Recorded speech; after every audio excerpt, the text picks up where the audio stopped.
Hi, and welcome to Carolina Varsity's look at Week 6 Best to Last. I'm Dale Ross. I'm the pep man, Matt Morrow, and top 5 this week changed a little bit for me. Starting out with Mallard Creek, who I think is a step above everybody at this point. 2 through 5, I got Hough, West Mecklenburg. That was a close call right there. Vance, and then Butler. And Vance and Butler was a close call for me as well. Right. We're the same, top 5, and I'm sure we're close call for the same reasons. Mm-hmm. I'm sure Butler coaches are going to say, why are we not above them? But yeah, I know Butler has made Butler fans have made the contention they beat Richmond Senior while Vance lost to Richmond Senior. But my thing is, week before Butler went up to Mount Tabor and lost. I think Vance went up to Mount Tabor and beats Mount Tabor. Right. So, given those two factors, it's very close between those two, but that's why I give Vance the nod there. In regards to Hough West Mech, that's really close. I think Huff's a little more balanced offensively. Yes. West Mecklenburg hasn't shown against good teams that they can throw the ball outside of maybe a hitch or a little flare pass, and I think that's the difference between those two teams right now. Yeah, I think the thing for me is I believe Hough plays better defense, especially if they get all their pieces back. Mm-hmm. They'll play better defense than say Indy did against West Mac, and right.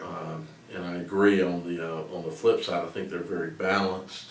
You mentioned this the receiver number 2. Yeah. He's just getting worked into the system, and we saw what they've got with the run game. So if they get that passing game even more.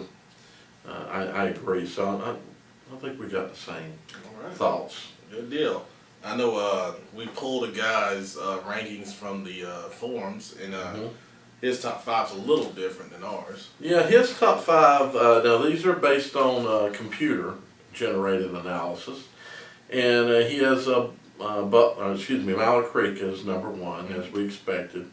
If they're going to have as big a gap as he's got between Butler and West Mac, I can't believe there's a smaller gap between Mallard Creek and Butler. So he's got Mallard Creek, Butler, West Mac, Olympic, and Porter Ridge as his top 5.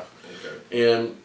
And we can all argue, I'm sure, about the Olympic, Porter Ridge being in the top 5, and I'm sure some people can make arguments both ways. Right. But my biggest thing is the PowerPoint differential, and obviously this is going to play out more. I don't believe Butler's improved that much to get that close to Mallard Creek, but anyways, it's an interesting top 5. All right, good deal. 6 through 10 for me. I got Olympic over Independence, and that was a close call. I know the teams played recently, but I think some intangibles go into that one for me. I think Independence is psyche. If these guys played again, they're a little fragile right now. And I think Olympic, coming off of 2 big wins, they're slightly a little bit better than Independence in this moment. Okay. Catholic stays at number 8 for me. They had a bye. And I moved Rocky River up over Providence. Rocky River's just, they're getting a little bit better offensively, and they're still winning games. Mm-hmm. So that gives them the nod of Providence for me this week. We flip on Independence and Olympic, and I agree with what you say. And I think if Independence is going to be the most vulnerable they could be this season would be this coming week. Right. Thankful for them, they've got East Mecklenburg coming up, because I got a feeling that mentally that team's in probably a tough situation right now. Olympic, on the other hand, mentally is obviously getting a lot stronger, but I still want to see them do some things before I can move them up over Independence, and they get a chance against Providence. I then, of course, we're the same on Charlotte Catholic. What can we say? We'll talk more about them maybe in the conference preview. But I got Rocky River and then Providence as well. I'm still keying Providence as we'll talk later as a dark horse. I think they have some potential to move up. Rocky River's just winning ball games, so that's all right. 11 through 15, Ardrey Kell staying at number 11. They had a bye. Myers Park, with their win over North Meck, they're 12 and 13. I keep them right there. That game reflected our rankings accurately, in my opinion. Right. Berry's at 14. Their win over West Charlotte, and Harding, I moved them up to 15, even though Hopewell and Harding had a bye.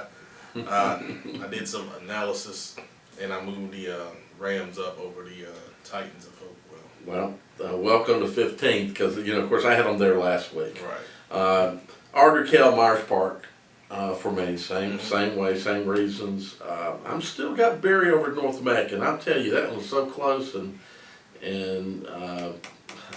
obviously if North Mac had won this week, I'd have moved them over.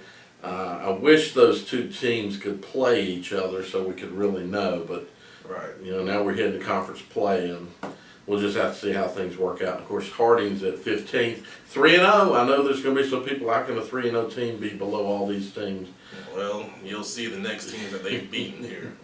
16 through 20, you got Hopewell, South Mecklenburg, East Mecklenburg, West Charlotte, and Garinger. South Meck had a bye. East Meck, of course, lost the Olympic, had to run the clock in the second half. They're struggling. West Charlotte can't score.